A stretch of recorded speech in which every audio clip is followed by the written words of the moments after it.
Hello everyone, welcome to geopolitics. आज हम बात करेंगे कि अमेरिका का जो प्रेसिडेंट है उनका इलेक्शन प्रोसेस कैसे होता है और दुनिया के बाकी इलेक्शन प्रोसेस से ये कैसे ज़्यादा कठिन है या डिफरेंट है। क्योंकि बहुत सारे ऐसे भारतीय हैं जिनको ये समझ में नहीं आता है कि जो यहाँ का कॉम्प्लेक्स प्रोसेस है वो कैसे एग्जीक्यूट होता है। So let's dive deeper to know all the details. तो सबसे पहले जानते हैं कि यूएस कांग्रेस क्या होता है। यूएस कांग्रेस समझ लीजिए कि इंडिया का जो संसद है उसके बराबर होता है। इसमें भी लोअर हाउस होता है और अपर हाउस होता है। जो अपर हाउस होता है उसको बोलते हैं सीनेट और जो लोअर हाउस होता है उसको बोलते हैं हाउस ऑफ रिप्रेजेंटेटिव। जैसे कि हमारे यहाँ लोकसभा है वैसे ही हाउस ऑफ रिप्रेजेंटेटिव है, और जैसे हमारे यहाँ राज्यसभा है वैसे ही यहाँ पे सीनेट है।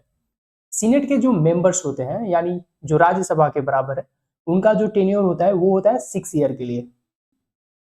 वहीं अगर हाउस ऑफ रिप्रेजेंटेटिव का देखें, इनका जो टेन्योर होता है वो कितने साल का होता है, 4 ईयर का होता है।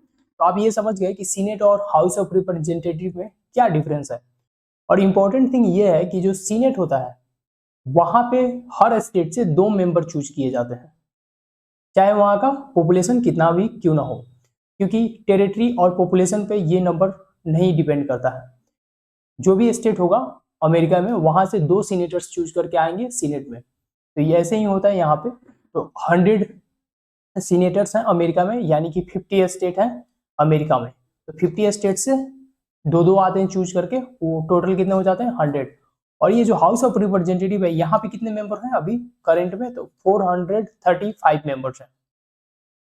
और अमेरिका में अगर देखा जाए तो जो मेजर पार्टी है, वैसे स्मॉल पार्टीज भी हैं बट जो मेजर पार्टी है जो हमेशा हाईलाइट में रहती है वो है रिपब्लिकन एंड डेमोक्रेट। तो डेमोक्रेट्स को बोला जाता है कि ये लोग लिबरल हैं। वहीं अगर रिपब्लिकन्स को देखें तो इनको क्या बोला जाता है, दे आर कंजर्वेटिव। कंजर्वेटिव का मतलब ये होता है कि they are not open to change. मतलब वो चेंज के लिए उतना ओपन नहीं होते हैं, क्योंकि उन्हें ऐसा लगता है कि अगर वो चेंज को अपनाएंगे तो उनका जो वैल्यू सिस्टम है, वहाँ का जो कल्चर है, वहाँ का जो ट्रेडिशन है वो खतरे में हो सकता है। That's why they are not open to change. और उनको लगता है कि चेंज से क्या होता है कि वहाँ का सिस्टम जो है वो बदल जाएगा। वहीं अगर लिबरल्स का बात करें तो they are open to change. तो डेमोक्रेट्स का जो एजेंडा है जैसे कि push for civil rights, social safety net, climate change.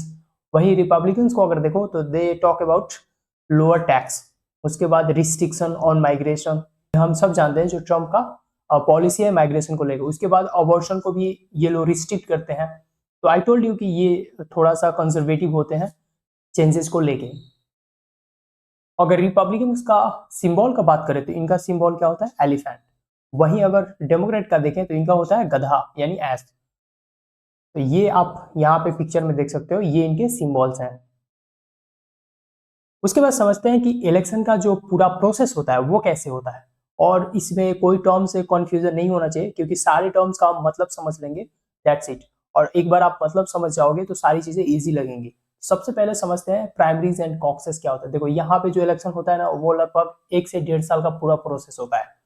और यहाँ पे जो राष्ट्रपति का टेन्योर होता है वो कितने ईयर का होता है, 4 ईयर का। तो सबसे पहले समझते हैं कि प्राइमरीज एंड कॉक्सेस क्या होता है। तो देखो, अगर सिंपल भाषा में इसको समझाऊं तो प्राइमरी एंड कॉक्सेस होता है एक तरह का चुनाव होता है।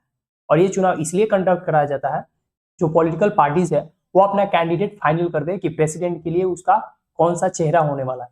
तो इसको और थोड़ा सा मैं सिंप्लीफाई करता हूँ कि जो प्राइमरीज एंड कॉक्सेस है वो एक तरह का इलेक्शन प्रोसेस है, जहां पे जो प्राइमरीज होता है वहां पे लोग क्या करते हैं, डेलीगेट्स को चूज करते हैं। वहीं अगर कॉक्सेस को देखो तो कॉक्सेस में क्या होता है कि जो पॉलिटिकल पार्टीज है उसके मेंबर्स किसको चूज करते हैं, डेलीगेट्स को। रिमेंबर यही बेसिक डिफरेंस है दोनों में। कॉक्सेस में जो पॉलिटिकल पार्टीज के मेंबर होते हैं वो डेलीगेट्स को चूज करते हैं। वहीं अगर प्राइमरीज में देखो तो जो प्राइमरीज है उसमें लोग डायरेक्टली चूज करते हैं किसको, डेलीगेट्स को। उसके बाद जो ये डेलीगेट्स होते हैं वो जाते हैं नेशनल कन्वेंशन, और नेशनल कन्वेंशन में जाके ये लोग चूज करते हैं कैंडिडेट को। जैसे कि एग्जाम्पल के लिए मैं बताता हूँ आपको कि रिपब्लिकन जो पार्टी है जिसमें ट्रम्प थे, निकी हेली थी, उसके बाद विवेक रामास्वामी थे, तो ये सब चाहते थे कि वो प्रेसिडेंट का कैंडिडेट बने। लेकिन सबसे ज्यादा डेलीगेट्स का वोट किसको मिला था, ट्रम्प को। इसलिए ट्रम्प क्या बने, फाइनल कैंडिडेट ऑफ रिपब्लिकन्स। तो वो प्रेसिडेंट का चेहरा बन गए। तो इसीलिए कंडक्ट करा जाता है कि बहुत सारे पार्टी में हो सकता है कि लोग बनना चाहते हैं प्रेसिडेंट। तो ये कौन डिसाइड करेगा कि प्रेसिडेंट कैसे बनेंगे, तो हमारे यहाँ तो पॉलिटिकल पार्टीज ही डिसाइड कर देती है कि उसका लीडर कौन होगा। बट अमेरिका में ऐसा नहीं है।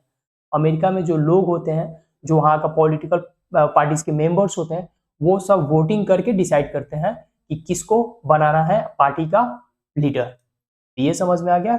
बिल्कुल इजी है। प्राइमरीज एंड कॉकसेस इसलिए कंडक्ट कराए जाते हैं ताकि जो कैंडिडेट फॉर प्रेसिडेंट है उसको चूज किया जाए। और इसके पीछे अगर हम रेशनैलिटी देखें तो बेसिक रेशनैलिटी है, लोग चाहते थे कि जो पॉलिटिकल पार्टीज है उसका इन्फ्लुएंस कम हो, इसलिए इस सिस्टम को क्या किया गया था, इंट्रोड्यूस किया गया था। उसके बाद मैं बता चुका हूँ कि नेशनल कन्वेंशन में वो डेलीगेट्स चूज करके आते हैं और ये अपना मेजोरिटी वोट जिस कैंडिडेट को दे देते हैं वो उस पार्टी का फाइनल कैंडिडेट हो जाता है। उसके बाद जो फाइनल हो जाता है कि किसी भी पार्टी का कौन सा चेहरा है जो प्रेसिडेंट के लिए लड़ेगा, उसके बाद जितने सारे पॉलिटिकल पार्टीज होते हैं हर कॉन्स्टिट्यूएंसीज में क्या करते हैं, एक एक पर्सन को खड़ा करते हैं ताकि वो लोग वोट मांगे। और फाइनली नवंबर में क्या होता है, वोट होता है। तो जो भी अमेरिकन हैं जो 18+ हैं वो लोग क्या है, वोट देने के लिए एलिजिबल है। उसके बाद फाइनली जब हाउस ऑफ रिप्रेजेंटेटिव में मेंबर्स चूज करके आते हैं 435, तो वहां पे क्या होता है कि मैं बता चुका हूँ कि जो सीनेट होता है और हाउस ऑफ रिप्रेजेंटेटिव होता है ये क्या करते हैं, मिल के क्या बनाते हैं, इलेक्टोरल कॉलेज। और ये इलेक्टोरल कॉलेज में फिर से ये जो मिल के मेंबर बनाते हैं वो क्या करते हैं, वोटिंग करते हैं। और ये जब वोट करेंगे और जिस कैंडिडेट को एब्सोल्यूट मेजोरिटी मिलेगी उसे क्या बोले जाएगा, प्रेसिडेंट ऑफ अमेरिका। तो टोटल सीट कितना हो जाता है, 538। 435 कहाँ से आते हैं, हाउस ऑफ रिप्रेजेंटेटिव से जो चूज करके आते हैं नवंबर में। और सीनेट से कितने आते हैं, 100। और 3 जो सीट होता है वो कहाँ से आता है, वाशिंगटन डीसी से। तो ये जो सीट है 538, इसका एब्सोल्यूट मेजोरिटी कितना नंबर है, 270।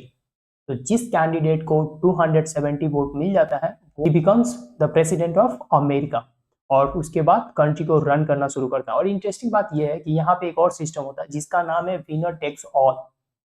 और ये थोड़ा सा यूनिक सिस्टम है।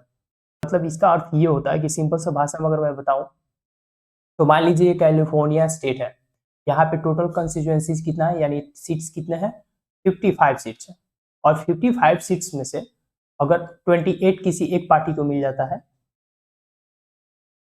28 अगर एक पार्टी को मिलता है और फिर 27 किसी एक को मिल जाता है, तो जिसको 27 मिलेगा, ये थोड़ा सा समझना आप, जिसको 27 मिलेगा उसका यहाँ पे कोई वैल्यू नहीं रह जाएगा।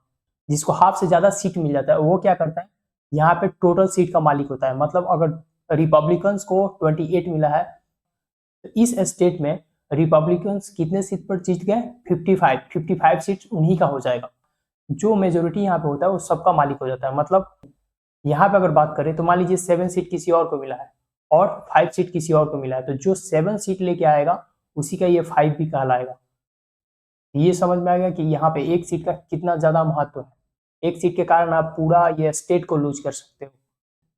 इसलिए बोला जाता है कि कोई कोई यहाँ पे जो स्टेट्स है वो क्या है, वो फाइनल प्रेसिडेंट को ही डिफाइन करते थे कि प्रेसिडेंट कौन बनने वाला है। एक सीट के कारण यहाँ पे आप देख सकते हो कि चीजें बदल जाती हैं।